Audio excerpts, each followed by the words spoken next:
ये है Tungnath, world highest Shiva temple. अगर आप सोचते हो कि हिमालय सिर्फ सफ़ेद बर्फ के पहाड़ है तो आप बिल्कुल गलत हो, क्योंकि आज मैं आपको दिखाने वाला हूँ हिमालय का वो रंगीन चेहरा जो बस अप्रैल के महीने में ही नज़र आता है।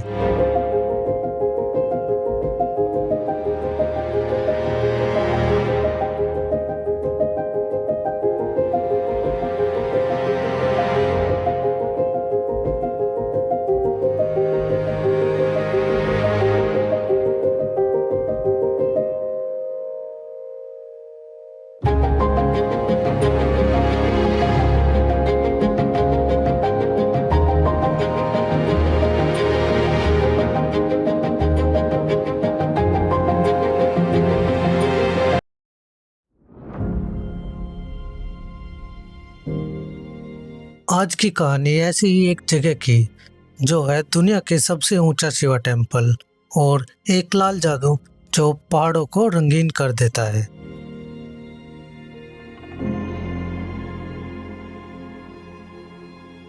हमारी जर्नी स्टार्ट होती है चोपटा से। चोपटा को कहते हैं मिनी स्विट्जरलैंड ऑफ इंडिया। अप्रैल का महीना था, थोड़ी ठंडी हवा और धूप बहुत अच्छी।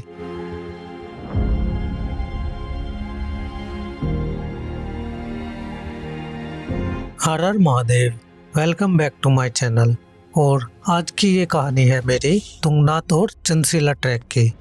लेकिन सिर्फ ट्रैक की नहीं, ये कहानी है एक ऐसी जगह की जिसमें हर तरफ सिर्फ एक ही रंग था, गुलाबी, और वो बुरांस के फूल का।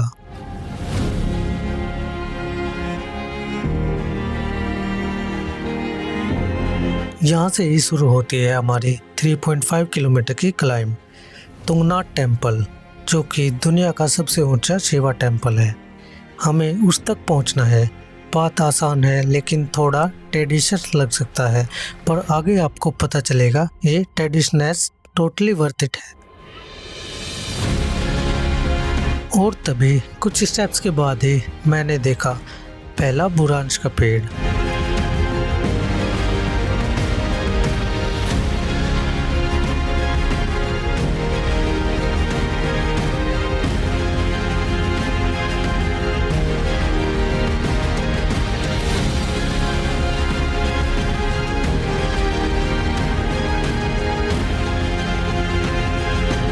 इस ट्रैक पे हमें डिफ़िकल्टी रहेगी इजी टू मॉडरेट, और हमें एल्टीट्यूड गेन करना पड़ेगा 2680 मीटर से 3680 मीटर तक। इसमें टोटल ट्रैक की डिस्टेंस जो रहेगी वो रहेगी आपकी 5 किलोमीटर।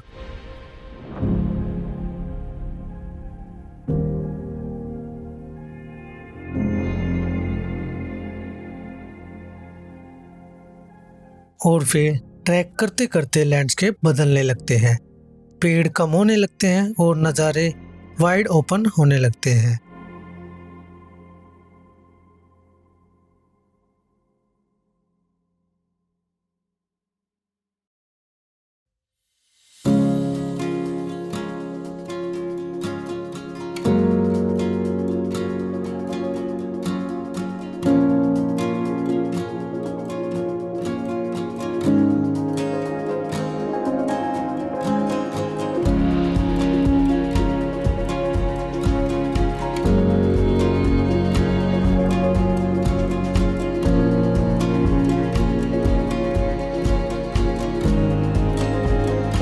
सिर्फ एक नहीं, दो नहीं, पूरा जंगल ही बुरांस के पेड़ों से भरा हुआ था। ये नज़ारा ऐसा था कि जैसे किसी ने पहाड़ों को गुलाबी रंग से पेंट कर दिया हो। हवा भी एकदम फ्रेश थी और हर सांस के साथ एक ही स्वीटनेस आ रही थी। ये अप्रैल का स्पेशल गिफ्ट था।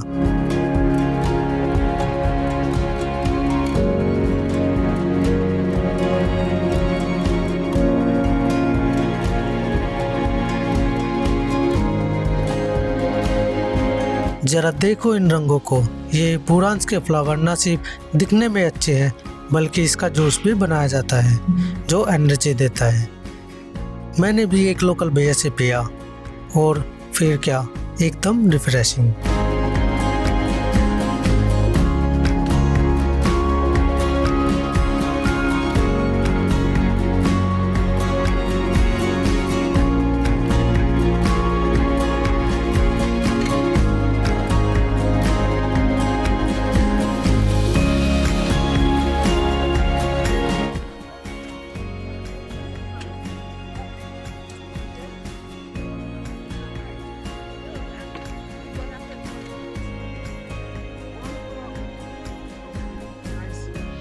How's the view? I mean, you always see and it's a really clear day.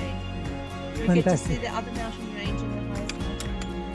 Yes, yes. Yeah, it's the highest mountain peak temple. Yeah. Okay. Har Har Mahadev. Har Har Mahadev. Yes, yes, yes, yes, Yes. yes, Shiv mantra. yes. Shiv mantra. Yes. Enjoy your day. Yeah. Oh, thank Me you. too. Yes, Same to thank you. you. Happy journey, ma'am.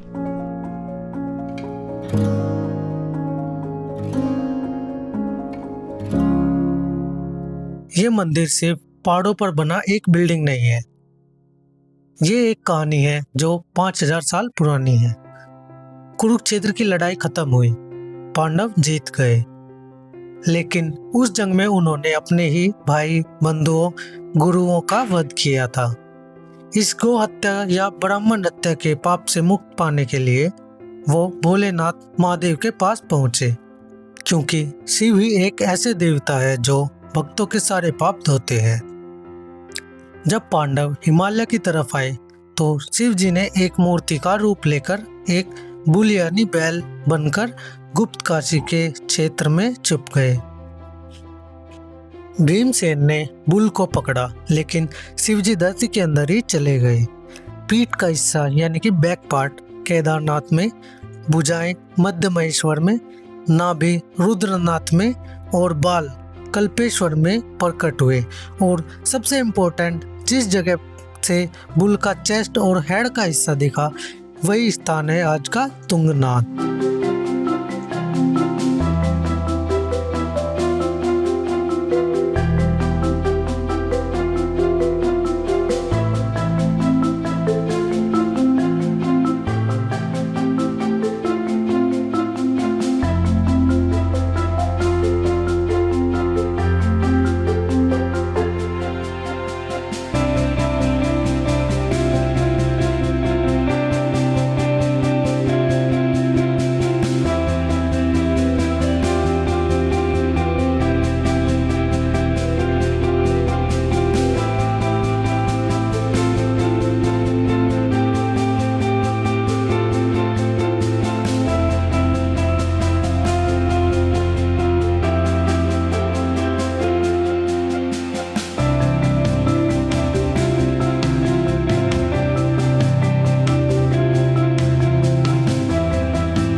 और फिर आखिरकार हम पहुंच गए Tungnath temple. यहाँ आके एक अलग ही फीलिंग आती है। इतनी पीस, इतनी शांति। 3680 मीटर की हाइट पर बना हुआ ये मंदिर, आसपास बर्फ से ढके पहाड़, लगता ही नहीं कि मैं इंडिया में हूँ। कुछ देर यहाँ आराम किया, फोटोज लिए और फिर सोचा व्हाई स्टॉप हियर।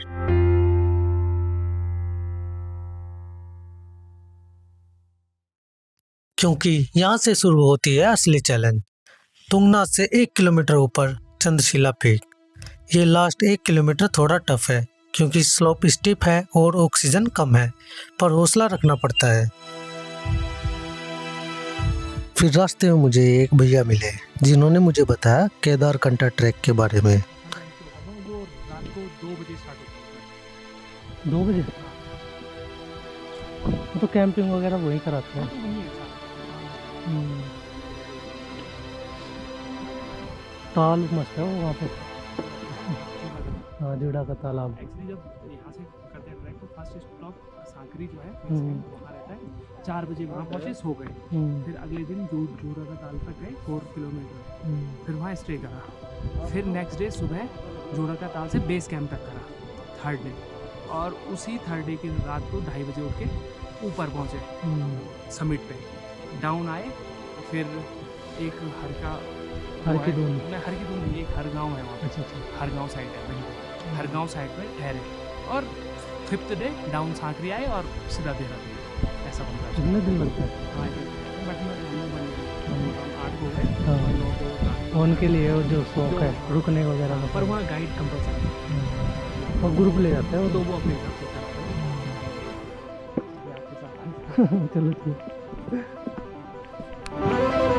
इनसे बात करके काफ़ी अच्छा लगा, मानो कि जैसे हम एक दूसरे को बहुत पहले से जानते हो।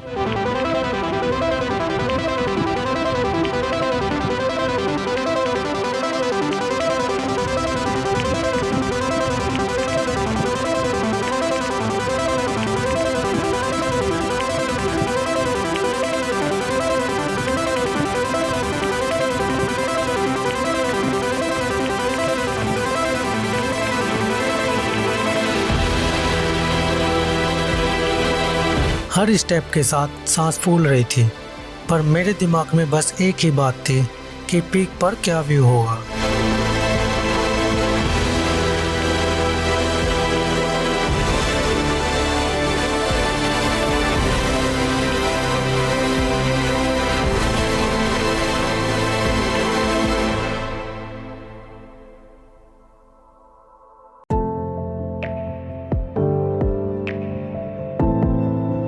फिर फाइनली हम पहुंच जाते हैं चंद्रशिला पीक पर।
दोस्तों, ये मोमेंट मैं कभी नहीं भूल पाऊंगा। यहाँ से आपको चौखंबा, नंदा देवी, त्रिशूल, बंदरपूंछ सब दिख रहा है। ऐसा लग रहा है जैसे पूरी दुनिया की छत पर खड़ा हूँ।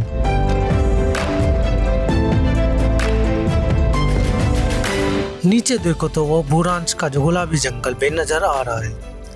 ये कॉम्बिनेशन था, गुलाबी जंगल, सफेद बर्फ, नीला आसमान, कितने कलर्स है यहाँ।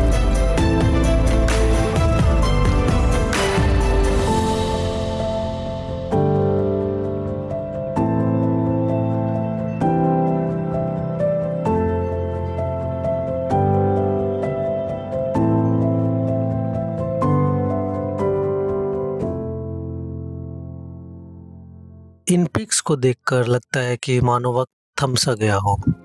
इन पिक्स को देखकर हमारा मन बिल्कुल भी नहीं भरता। बस इन पिक्स को निहारते रहो और आपको समय का बिल्कुल भी पता नहीं चलेगा।